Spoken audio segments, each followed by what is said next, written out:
الحمد لله نحمده ونستعينه ونستغفره ونؤمن به ونتوكل عليه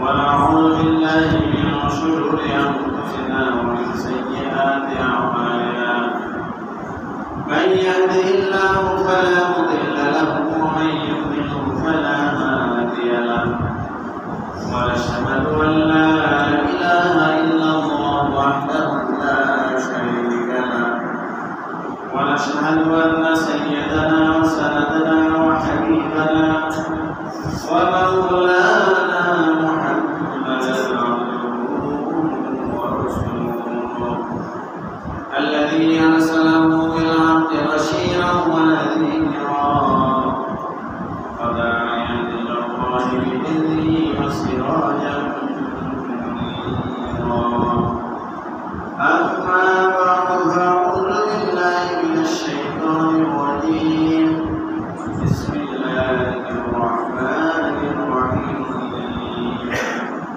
ومن يرغب عن ملة إبراهيم إلا من سفه نفسه ولقد اصطفيناه في الدنيا وإنه في الآخرة لمن الصالحين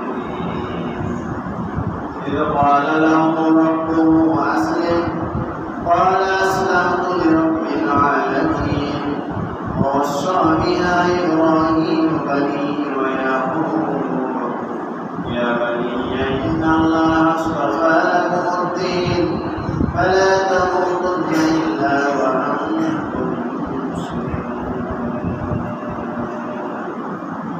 وقال رسول الله صلى الله عليه وسلم إنما أنا بعثت لأتمم مكارم الأخلاق وقال النبي صلى الله عليه وسلم تركت فيكم أمرين لم تضلوا ما تمسكتم بهما كتاب الله وسنة رسوله أو كما قال النبي عليه الصلاة والسلام اللهم صل على محمد وعلى آل محمد كما صليت على إبراهيم وعلى آل إبراهيم إنك حميد مجيد اللهم بارك على محمد وعلى آل محمد كما باركت على إبراهيم وعلى آل إبراهيم إنك حميد مجيد بلغ العلا بكماله كشف الدجى بجماله حسنت جميع خصاله صلوا عليه وآله আল্লাহ পাকের শুকরিয়া আদায় করি যে আল্লাহ পাক আজকে আমাদেরকে মসজিদে আল বারকার অভিজ্ঞান করেছেন জুমার নামাজ আদায়ের জন্য আলহামদুলিল্লাহ। পৃথিবীর যে অবস্থা, আবহাওয়ার অবস্থা, মানুষের ইমানগত অবস্থা, মানুষের রাজনৈতিক, অর্থনৈতিক, চারিত্রিক কোন সাইডেই আমরা কিন্তু ভালো নই।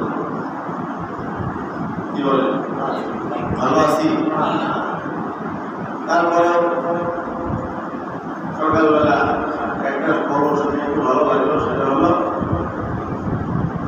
আমাদের সকলের জানে সেটা হৃদয়ের স্পন্দন শাইখুল হাদিস শাইখুল হাদিস আল্লামা মাহমুদুল হক সাহেব নিজের স্ত্রীকে দর্শন করার কারণে দীর্ঘদিন পর্যন্ত গান নির্যাতন ভোগ করেছেন, তো জামিনে মুক্তি হয়েছে। আলহামদুলিল্লাহ আলহামদুলিল্লাহ।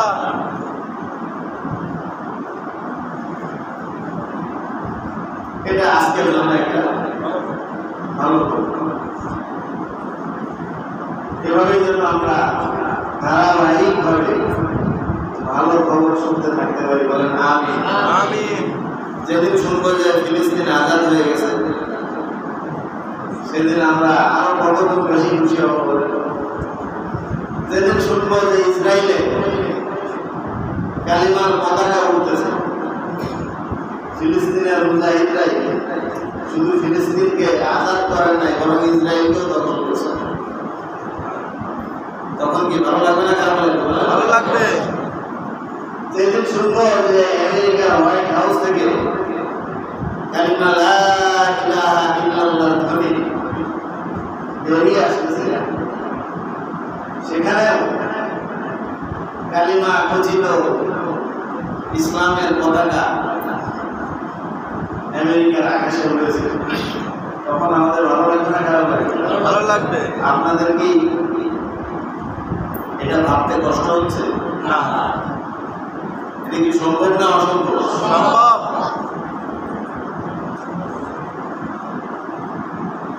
মাত্র লক্ষাধিক তালেবে এলেন, মাত্র লক্ষাধিক তালেবে, 2 লক্ষ না, 1 লক্ষের বেশি, 2 লক্ষের কম, কেউ আরো কম বলছেন।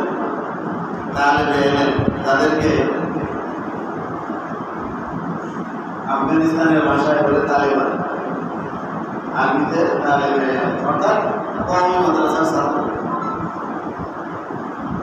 আমেরিকা, ইসরায়েল, রাশিয়া সহ পৃথিবীর 57টা সুপার পাওয়ারওয়ালা দেশকে নাকানি সুপারি খাওয়ায়া 20 বছর পর্যন্ত যুদ্ধ করে তাদেরকে আফগানিস্তানের মাটির থেকে হটায়া আফগানিস্তানে আবার সেই কালিমার পতাকা উড়াইছে, কোরআনের খিলাফত কায়েম করছে এবং সারা পৃথিবীকে বৃত্তান্ত দেখা দিচ্ছে যে আমরা কারো মোড়লগিরি মানি না। আমরা একমাত্র পূজা করি আল্লাহ। আমরা একমাত্র সংবিধান মানি আল্লাহ আমার নবীর উপর যেই কিতাব নাযিল করেছেন, এই কোরআন থেকেই আমরা সংবিধান মানি। পৃথিবীর আর কোনো কিতাবকে, মানব রচিত কোনো পুস্তককে, কোনো গাইডকে, কোনো ভলিউমকে আমরা সংবিধান মানি না। এবং এই কোরআনের মাধ্যমে শুধু আফগানিস্তান নয়, শুধু আরব নয়, আমেরিকা, ইউরোপ, আফ্রিকা, অস্ট্রেলিয়া সহ পৃথিবীর এক প্রান্ত থেকে আরেক প্রান্ত পর্যন্ত সমস্ত মানুষের জীবনে, চাই সেই মানুষটি সাদা হোক, কালো হোক, আরবি ভাষার হোক, ইংরেজি ভাষার হোক, পশতু ভাষার হোক, আর পার্সি ভাষার হোক, যে কোনো ভাষার, যে কোনো বর্ণের, যে কোনো রঙের, যে কোনো মানচিত্রের, যে কোনো ভূখণ্ডের মানুষ হোক না কেন, সেই মানুষটি যদি আল্লাহকে রব হিসেবে মেনে নেয়, নবী মুহাম্মদ রাসূলুল্লাহ সাল্লাল্লাহু আলাইহি ওয়াসাল্লামকে জীবনের গাইডলাইন হিসেবে মেনে নেয়, আর কোরআনকে যদি সংবিধান হিসেবে মেনে নেয়, ওই ব্যক্তির জীবনে, ওই ব্যক্তির সামাজিক জীবনে, ওই ব্যক্তির রাষ্ট্রীয় জীবনে, ওই ব্যক্তির আন্তর্জাতিক জীবনে শান্তি আসতে বাধ্য। এতে কোনো সন্দেহ নেই। এটা বুঝিয়ে দিচ্ছে। এবং আপনারা এখন আস্তে আস্তে খবর পাচ্ছেন আফগানের মানুষরা কি ভালো আছে না খারাপ? ভালো আছে। বলেন না ভালো। এই নিয়ে তো কত রকমের কি বলে কুৎসা, মিথ্যাচার চলছে মিডিয়াতে। এখন আলহামদুলিল্লাহ সঠিক তথ্য মানুষ পাচ্ছে যে না, আফগানের মানুষরা কি আছে? ভালো আছে। যারা ইমানদার, যারা আমলওয়ালা, যারা টুপিওয়ালা, দাড়িওয়ালা, যারা পাগড়িওয়ালা, যারা আল্লাহ তাআলার রহমতের কোলের মধ্যে বসবাস করে, তারা ভালো থাকবে না তো তোমরা ভালো থাকবা? আলহামদুলিল্লাহ বাংলাদেশের ইমানদার মানুষদেরও প্রশংসা করতে হয় যে বাংলার মানুষরা এত প্রতিকূলতার ভিতর দিয়েও, এত বিপর্যস্ত পরিস্থিতির ভিতরে থেকেও আলহামদুলিল্লাহ আলেমদের পক্ষ ত্যাগ করে বলেন আলহামদুলিল্লাহ। আলহামদুলিল্লাহ। রাত 2টার সময় মামুনুল জেলখানা থেকে বের হয়েছে, তখনও লক্ষ লক্ষ মানুষ তাকে রিসিভ করছে। চিন্তা করা যায় বলেন, এদেশের মানুষের অন্তরের মধ্যে কি আছে? আল্লাহর প্রতি, রাসূলের প্রতি, কোরআনের প্রতি, মক্কার প্রতি, মদিনার প্রতি আমরা দেখি দেখে বলেন ঠিক। আল্লাহ যদি আমাদের পক্ষে থাকে, দুনিয়ার কাউকে আমরা পরোয়া করি না। করি।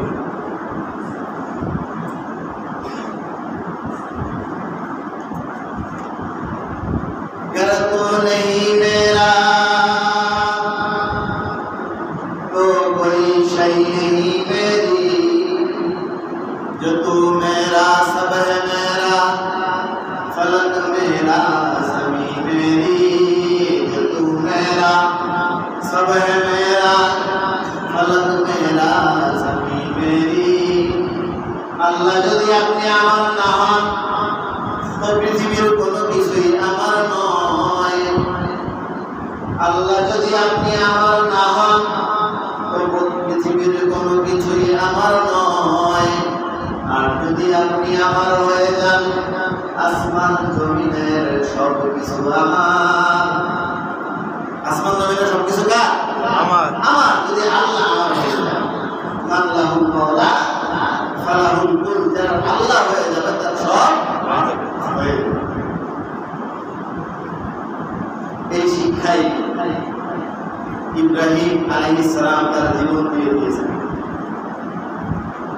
আচ্ছা বলেন তো, আমরা যখন হজে যাই, তাওয়াফ করি না, যেই ঘরটাকে মাঝখানে রেখে চারিদিকে ঘুরে ঘুরে তাওয়াফ করে সাতচক করে, সেই ঘরটা কার ঘর? আল্লাহর ঘর। বলে বলেন আল্লাহর ঘর। কার ঘর? আল্লাহর ঘর। কে বানাইছেন? কে বানাইছেন? আল্লাহ বানাইছেন। কে বানাইছেন? আল্লাহ পৃথিবীতে সর্বপ্রথম কার ঘর বানাইছেন? কে বানাইছেন? আল্লাহ। কার ঘর বানাইছেন? তার ঘর। এর আগে এই পৃথিবীতে কোনো ঘর হয়নি। ইন্না আউওয়ালা বাইতিন উযিআ লিন-নাস,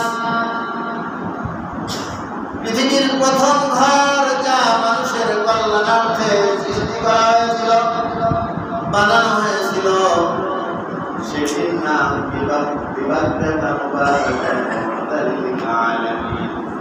মক্কা নগরীতে উঁচু জায়গায়।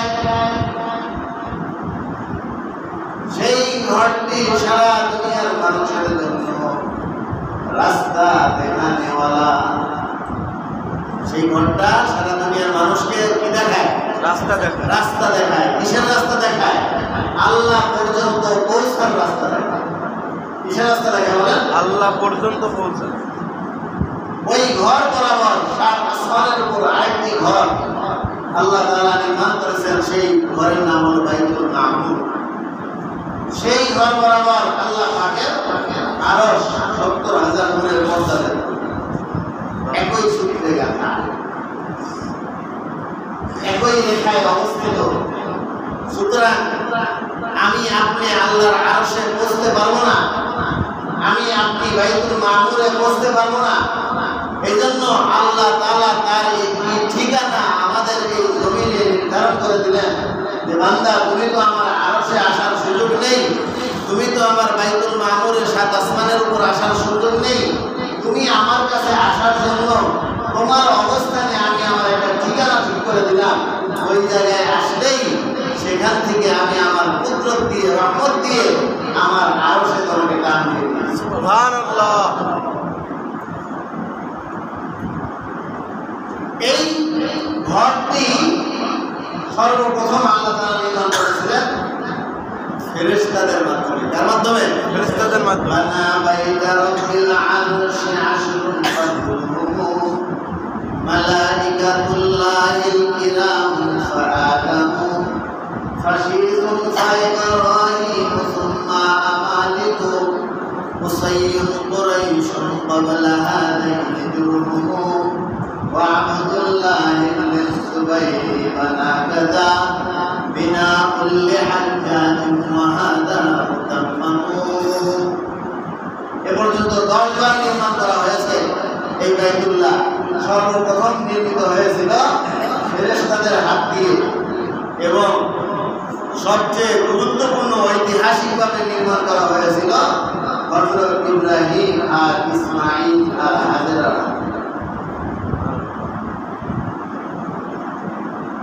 বাকিগুলো এতটা কুদরতি ভাবে না। কেন ইব্রাহিম আলাইহিস সালাম যখন বাইতুল্লাহ নির্মাণ করলেন, ইসমাঈল আলাইহিস সালাম যখন বাইতুল্লাহ নির্মাণে সহায়তা করলেন, হাজেরা আলাইহিস সালাম যখন বাইতুল্লাহ নির্মাণে সহায়তা করলেন, তখন আল্লাহ তাআলা তার কুদরতের একটি পাথর সেখানে বসায় দিলেন, যেই পাথরের নাম হলো মাকামে ইব্রাহিম। এই পাথরের নাম কি? মাকামে ইব্রাহিম। এখনো সেই পাথরের উপর ইব্রাহিম আলাইহিস সালামের পায়ের দাগ, পায়ের চিহ্ন দেখা যায়। পাথরটির বৈশিষ্ট্য ছিল বাইতুল্লাহ দেয়াল যত উঁচা হয় পাথর তত উঁচা হয়। ওই পাথরের উপর যখন ইব্রাহিম আলাইহিস সালাম দাঁড়ান, পাথর উঁচা হয়, তো ওই দেয়ালের উপর সেইভাবে পাথর লাগে। অটো লিফট, বিদ্যুৎ ছাড়া লিফট, টেকনিক্যাল ছাড়া লিফট।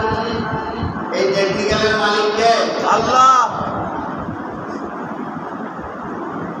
তো আল্লাহ তাআলা ইব্রাহিম আর ইসমাঈল আর হাজেরাকে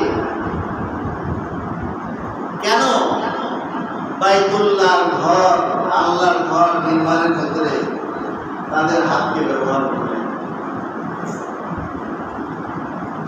আল্লাহ রাব্বুল আলামিন বলেন, وَمَن يَرْغَبُ عَن مِّلَّةِ إِبْرَاهِيمَ إِلَّا مَن سَفِهَ نَفْسَهُ। আমার ইব্রাহিম, আমার খলিল, আমার প্রিয়, আমার বান্দা,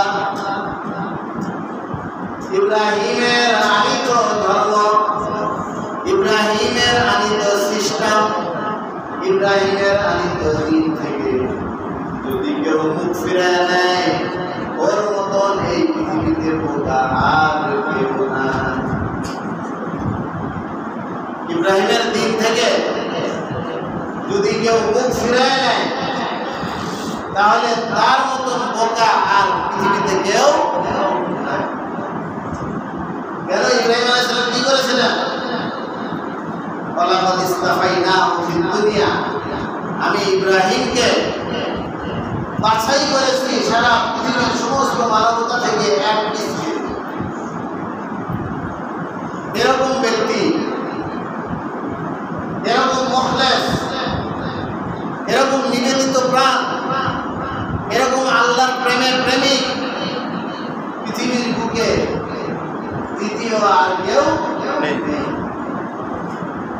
জিবরাইল কয়, আল্লাহ আমরা আপনার কাছে থাকি, মালায়েকাতুল মুকাররবিন, আমরা আপনার নিকটতম ফেরেশতা, আপনার সবকিছু আমরা দেখি, আমাদের সবকিছু আপনি দেখেন। মিকাইল বড় ফেরেশতা, ইসরাফিল বড় ফেরেশতা, মালাকুল মউত আজরাইল বড় ফেরেশতা। কোটি কোটি ফেরেশতাদের মধ্যে আমাদের চারজনকে আপনি বড় করে বানাইছেন। হামালাতুল আরশ, আরশে আজিমকে যেই ফেরেশতারা বহন করে রেখেছেন, যেই আরশের পায়ের নিচে সারা পৃথিবীর সাতটা আসমান জমিন একটি মার্বেলের মতো পড়ে আছে, তাহলে ওই আরশ কত বড় আর আরশের বহনকারী ফেরেশতারা কত বড়। আমরা এত বড় বড় ফেরেশতা থাকতে আপনি আমাদের কাউকে খলিল বলে, বন্ধু বলে স্বীকৃতি দিলেন না। কোথাকার এক ক্ষুদ্র ব্যক্তি, মানুষ, ইনসান, আদমের সন্তান,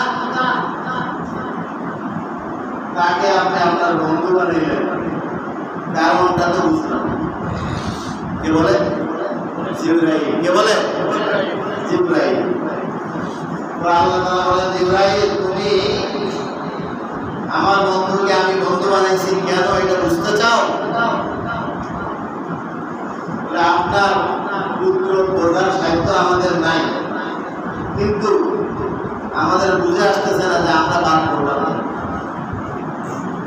বন্ধু হওয়ার জন্য তো আমরা যোগ্য ছিলাম, আমরা কেন বাদ দিলাম?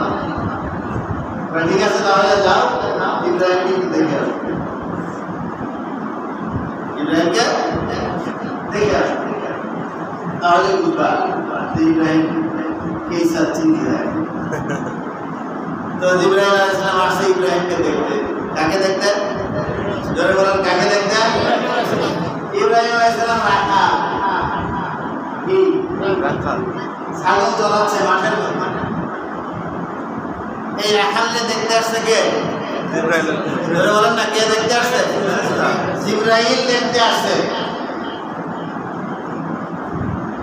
তো দেখতেছে গায়েবী ভাবে, দেখে তো কোনো কিছু বুঝতেছে না, একটা রাখাল ছাগল চড়াচ্ছে, কি দেখবো, দেখারই বা কি আছে? আল্লাহ বলে যে এইভাবে গায়েবী ভাবে দেখে তো তুমি বুঝবা না, তার ভিতরে আমার প্রেম, আমার ভালোবাসা, আমার মহব্বত কতটুকু সেটা যদি বুঝতে চাও, তাহলে তুমি একটা ভালো বেশ ধরে তার কাছে গিয়ে আমার নামটা একটু উচ্চারণ। তো জিবরাইল আলাইহিস সালাম একজন বুজুর্গ বেশ ধরছে, হাতে তসবিহ, মাথায় পাগড়ি, লম্বা সাদা ধবধবে জামা, আর খুব মধুর সুরে বলতেছেন আল্লাহ। ধরে বলেন না, কি বলছেন? আল্লাহ। আল্লাহর নাম শুনলে ভালো লাগে? বলেন না, ভালো লাগে? লাগে। আল্লাহ আল্লাহ বলেন, আল্লাহ। আমাদের ভালো লাগবে না, কারণ আমাদের তো ঈমান নেই।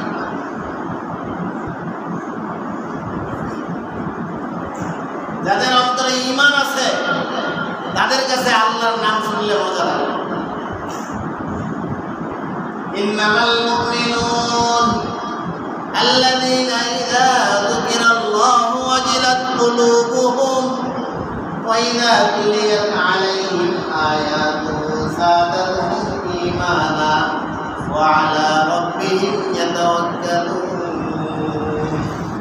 যাদের অন্তরের ভিতরে ঈমানের আলো রয়েছে, তাদের সামনে যদি আল্লাহর জিকির করা হয়, আল্লাহর নাম নেওয়া হয়, তখন তাদের অন্তরটা কেঁপে ওঠে, অন্তরটা প্রকম্পিত হয়। আর যখন তাদের সামনে কোরআনে পাকের তেলাওয়াত করা হয়, তখন কোরআনের আলোতে, কোরআনের স্পিডে, কোরআনের প্রভাবে তাদের অন্তরের ঈমান আরো বৃদ্ধি পেয়ে যায়। ওয়া আলা রাব্বিহিম, আর এই ঈমানদার বান্দারা কেবলমাত্র আল্লাহ তাআলার উপরেই ভরসা করে, আর কারো উপর ভরসা করে না। তো ইব্রাহিম আলাইহিস সালামের পাশে জিবরাইল আসিয়া বলতেছেন আল্লাহ। ইব্রাহিম আল্লাহর নাম শুনে লাফায় উঠছে, আমার রবের নাম, আমার প্রভুর নাম এত সুন্দর করে কেউ উচ্চারণ করলো। তো খুঁজতে খুঁজতে তাকায় দেখে যে পাশে একজন বুজুর্গ মানুষ দাঁড়ানো, হাতে তসবিহ, মাথায় পাগড়ি, লম্বা জামা, সাদা ধবধবে কাপড়। আমার প্রিয়তম, আমার প্রেমাস্পদ, যার জন্য আমার জীবন যৌবন সবকিছু উৎসর্গ, যিনি আমার সৃষ্টিকর্তা, মালিক, খালিক, রব, তিনি আমার জীবনের সব, তার নাম আপনার মুখে উচ্চারিত হয়েছে, আমার দিলটা জুড়ে গেছে। আরেকটা বার যদি আপনি উচ্চারণ করতেন আমি খুব খুশি হইতাম। একটু বলেন না হযরত, আরেকবার আমার রবের নামটা আপনি মুখে উচ্চারণ করেন, আল্লাহ আল্লাহ। আমি আল্লাহ বলছি, এটা আপনার ভালো লাগছে? বলে হ্যাঁ, ভালো লাগছে। এটা যদি আমি আরেকবার সুন্দর করে উচ্চারণ করি, তো আপনি আমাকে কি পুরস্কার দেবেন? আপনি যা চান আমি তাই। ঠিক আছে, আমার এই যে এখানে বকরির পালে যত বকরি, মেষ, দুম্বা যা যা আছে, এটাই তো আমি মালিক, এগুলো সব আপনি। তো জিবরাইল বলছে আল্লাহ, সব আপনি দিয়ে। আরেকবার বল, খুব ভালো লাগছে, কলিজাটা ঠান্ডা হয়ে গেছে। আরেকবার বলেন, আপনি তো সব দিয়ে দিচ্ছেন, আরেকবার বললে এবার কি দেবেন? আমার বাড়ি ঘর, সয় সম্পত্তি, টাকা পয়সা স্বর্ণ মুদ্রা রৌপ্য মুদ্রা যা আমার বাড়িতে আছে সব আপনার জন্য উৎসর্গ। তো বলছেন আল্লাহ বলেন এখন আমার সব কিছু মালিক আপনি, আপনি আমার সাথে যাবেন সব আপনি করতে পারেন, কিন্তু আপনি আরেকটা বলেন ইব্রাহিম দুইবার আল্লাহর নাম উচ্চারণ করেছি, তুমি সমস্ত সম্পদ আমাকে দিয়ে দিয়েছ, এখন তো তোমার কথা অনুযায়ী তুমি কোনো রকমের সম্পদের মালিক নও, আমি যে তৃতীয়বার আবার আল্লাহর নাম মধুর সুরে উচ্চারণ করবো তোমাকে খুশি করার জন্য, তখন তুমি আমাকে কি দিয়ে সন্তুষ্ট করবে? এটা তো চিন্তার বিষয়। আমার তো দেওয়ার মতন আর কিছু নেই, বাকি আপনি যদি আরেকটা বার আমার প্রভুর নাম রবের নাম উচ্চারণ করেন, আমার কলিজাটাকে ঠান্ডা করেন, এর পুরস্কার হিসেবে আমি নিজেকে আপনার কাছে সুপর্দ করে দেব, বাকি জিন্দেগি যতদিন আমি বেঁচে থাকবো আপনার গোলাম হয়ে যাবো। সুবহানাল্লাহ বলেন, বলেন না সুবহানাল্লাহ। বাকি জিন্দেগি আপনার গোলাম হয়ে যাবে। তো জিবরাইল বলছেন আল্লাহ এখন থেকে আমি আপনার গোলাম, আমার নিজস্ব রায় বলতে আসছি না, আপনি আমাকে বন্দী করে নিয়েও যেতে পারেন, অথবা যে কোনো আদেশ দিবেন আমি আপনার ছাড়া আপনার আদেশ পালন করবো। জিবরাইল ভাই আপনার ছাগলও লাগবে না, আপনার বাড়ির সম্পদও লাগবে না, আর আপনার গোলামও হয়ে থাকা লাগবে না আমার। আমি কোনো মানুষ নই, আমি হইলাম আল্লাহ তাআলার দূত, আল্লাহ তাআলার ফেরেশতা জিবরাইল। আমি আল্লাহকে প্রশ্ন করছিলাম যে আল্লাহ আপনি ইব্রাহিমের খলিল বানাইলেন আমাকে বাদ দিয়ে, কারণটা কি ছিল? এটা আমাকে আল্লাহ তাআলা পাঠাইলেন পরীক্ষা করার জন্য। আমি পরীক্ষা দিয়ে বুঝে ফেলছি যে আপনি আল্লাহকে কতটা ভালোবাসেন, যে আল্লাহর একমাত্র নাম শোনার জন্য আপনি সব কিছু বিসর্জন দিলেন।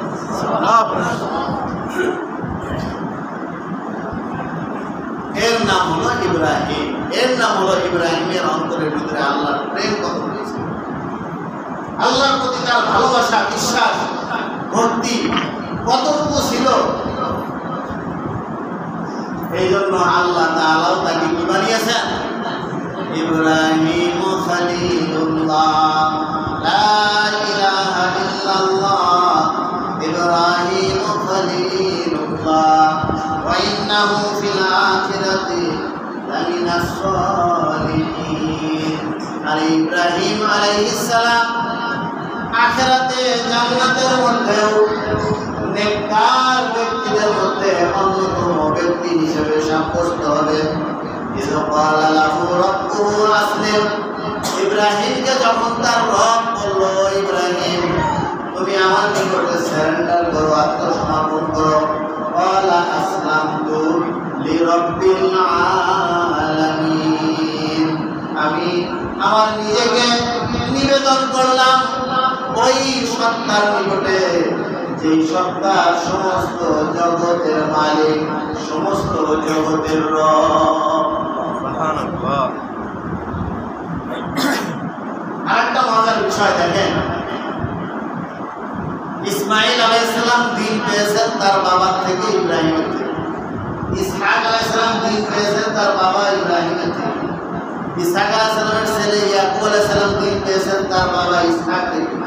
ইয়াকুব আলাইহিস সালামের ছেলে ইউসুফ আলাইহিস সালাম দিন পেয়েছেন তার বাবা ইয়াকুব থেকে। ইউসুফ আলাইহিস সালামের সন্তান প্রজন্ম থেকে শুআয়ব আলাইহিস সালাম, তিনি দিন পেয়েছেন ইউসুফ আলাইহিস সালাম থেকে। শুআয়ব আলাইহিস সালামের জামাই, মেয়ের জামাই কে? মুসা আলাইহিস সালাম। শুআয়ব আলাইহিস সালামের মেয়ের জামাই কে? মুসা আলাইহিস সালাম। তিনিও দিন পেয়েছেন, আল্লাহর পরিচয় পেয়েছেন তেনার শ্বশুর শুআয়ব আলাইহিস সালামের থেকে।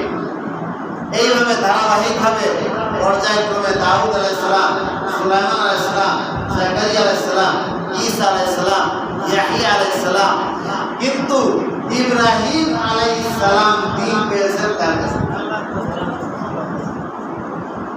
ইব্রাহিমের বাবার নাম কি ছিল বলেন? জানেন না আপনারা? আজর, মূর্তি পুজো। সে সে মূর্তি বানায় বানায় পূজার জন্য বাজারে বিক্রি করত এবং একটা মূর্তি সে সবসময় কাঁদতে রাখত। সেই মূর্তির নাম ছিল আজর। সেই মূর্তির নাম ছিল কি? আজর। ওই মূর্তির নামে তাকে ডাকা হলো। আমরা যেমন ডাকি রিক্সা, ডাকি কি ডাকি না বলে এই ভ্যান। আসলে কি ভ্যানকে ডাকতেছি না ভ্যানওয়ালাকে ডাকতেছি? তো আজরকে ও আজর বলে বলে ডাকতো ওই মূর্তি দিয়ে। এইভাবে তার নাম হয়ে গেছে আজর। কিন্তু ইব্রাহিমের বাপের আসল নাম কেউ জানে না, ইতিহাসে লেখা আজরই লেখা। এমনকি কোরআনেও বলছে আজরটাই আসছে। তো ইব্রাহিম আল্লাহকে চিনল কিভাবে? সবাই করে মূর্তি পূজা, সবাই করে চন্দ্র পূজা, সবাই করে সূর্য পূজা, নমরুদ করে চন্দ্র সূর্য মূর্তি পূজা। তো এই রাজ্যে থেকে, এই রাজত্বের মধ্যে থেকে ইব্রাহিম একটা যুবক আল্লাহকে পাইল কিভাবে? সেটা একটা প্রশ্ন না? সবাই করে মূর্তি পূজা, চন্দ্র পূজা, সূর্য পূজা, গ্রহ পূজা, তারকা পূজা। ইব্রাহিম কয় আমি আকাশের দিকে তাকায় দেখতেছি আকাশের তারকাগুলো ঝলমল করতেছে, টিকটিক করতেছে, ঝিকঝিক করতেছে। এই তারকার মানুষ পূজা করে, আমিও কি তারকার পূজা করবো? যদি খেয়াল করে দেখে যে এগুলোর পূজা করা যায় কিনা, না দেখি পূজা করা যায় না। কতক্ষণ দেখা যায়, আমরা কতক্ষণ পরে ডুবে যায়। কতক্ষণ দেখা যায়, কতক্ষণ পরে পশ্চিম আকাশে শুধু তারকাগুলো ডুবতে থাকে, আর পূর্ব আকাশে তারকাগুলো একটা পরে একটা কি হইতে থাকে, উদিত হইতে থাকে। সেই সমস্ত জিনিস ডোবে আর ওঠে, একবার থাকে একবার হারায় যায়, ও কোনোদিন প্রভু হইতে পারে না।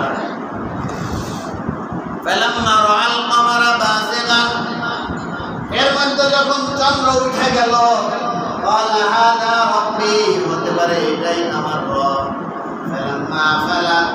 এরপরে যখন একবার চন্দ্রটাও ডুবে গেল, দেখলো যে না, এও তো প্রভু হতে পারে না।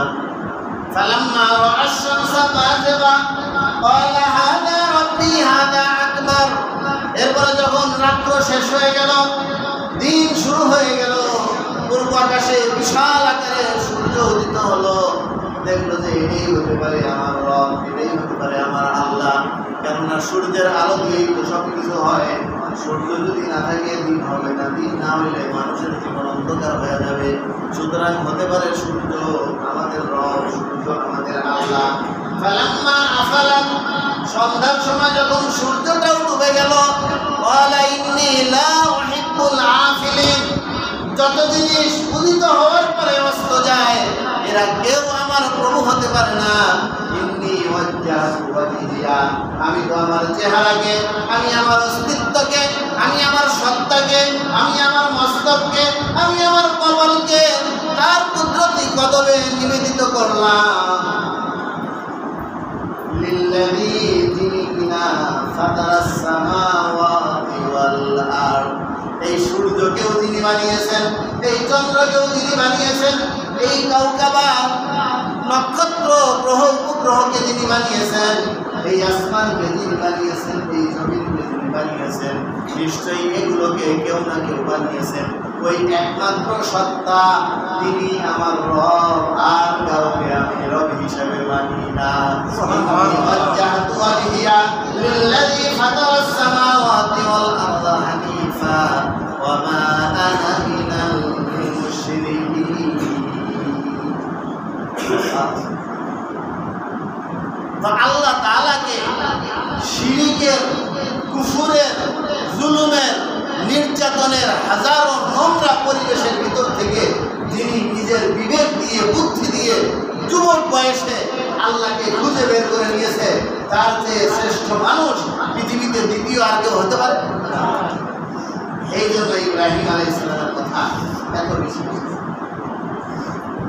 সেই ইব্রাহিম নিয়ে আমরা আরো আলোচনা শুনবো। আজকে আমার সময় শেষ হয়ে গেছে। আল্লাহ তাআলা আমাদেরকে আমল করার